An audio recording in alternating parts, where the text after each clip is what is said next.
আপনার শরীরে একটা মৃত অংশ আছে, মৃত অংশ, যে ভাই কি কন জীবিত দেহে আবার মৃত অংশ আছে, ওই অংশ 150 ml, মানে 1.5 টাকা বলি না, 150 টাকা বুঝি না, 150 ml ওই মৃত অংশে দিতে হয়, আর বাকিটা যাবে জীবিত অংশে। শুনেন, খুব ইম্পর্টেন্ট।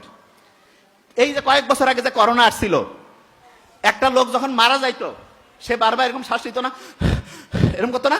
তো অনেকের মাথায় প্রশ্ন না যে ভাই এই লোকটার অক্সিজেনের অভাব, তাকে হচ্ছে যে এখন সিলিন্ডারে অক্সিজেন লাগাইতে হবে। তাই এটা তো একটা নর্মাল চিন্তা না যে ভাই ও তো বারবার শ্বাস নিচ্ছে, তাইলে ওকে আমি অক্সিজেন কেন দিব? কারণ আছে। নর্মালি শোনা নাই, নর্মালি একটা মানুষ 1 মিনিটে 6 লিটার পর্যন্ত ধরেন যে অক্সিজেন বাতাস আমার শরীরে যাবে।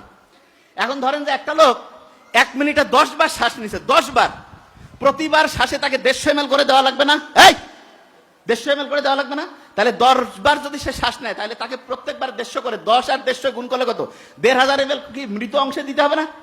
মৃত অংশে, মৃত অংশে যেটা দিবেন সেটাতে লাভ হবে না, আপনার দিতে হবে জীবিত অংশে। এবার চিন্তা করেন তো, একটা লোক 1 মিনিটে 40 বার শ্বাস নিচ্ছে, এরকম করতেছে, তাহলে প্রত্যেকবারে 150 করে, 40 গুণন 150, 6000 হয় না?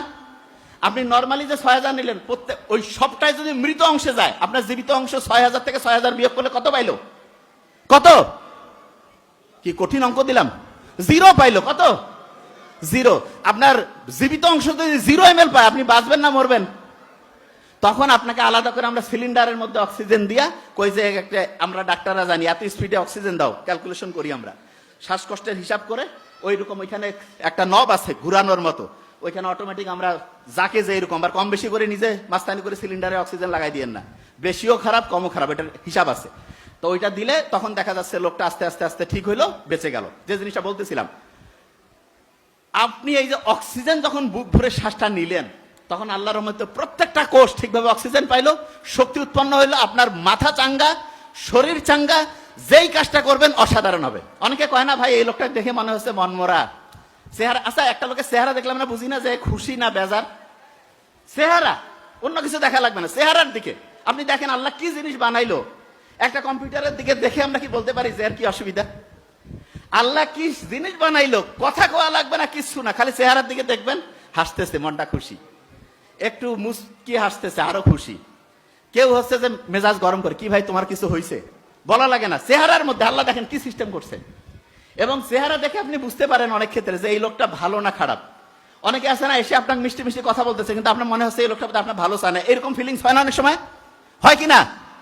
এবং আপনি শুনলে অবাক হবেন, 95 থেকে 99% আপনার কথা ঠিক। যে ভাই আপনি কি বলতেছেন? না, যে কোনো ক্ষেত্রে যদি দেখেন কেউ আপনার সামনে মিষ্টি মিষ্টি কথা বলতেছে, কিন্তু দেখতেছেন যে আপনার মনে হচ্ছে সে আপনার ভালো চায় না, এইটা 95 থেকে 99% ঠিক। যে ভাই এটা কিভাবে হয় শুনেন আগে। আপনার যে ব্রেন, এই যে খুলির মধ্যে বসায় রাখছে আল্লাহ, এইটার চাইতে শক্তিশালী একটা ব্রেন আছে পেটের মধ্যে রাখছে। যে ভাই আপনি কি বলছেন? হ্যাঁ, পেটের মধ্যে একটা ব্রেন বসানো আছে। যে ভাই সারা জীবন তো মাথার কথা শুনছি, পেটের মধ্যেও ব্রেন। হ্যাঁ, পেটের মধ্যে যে ব্রেন, ওইখানে অনেক ব্যাকটেরিয়া আছে।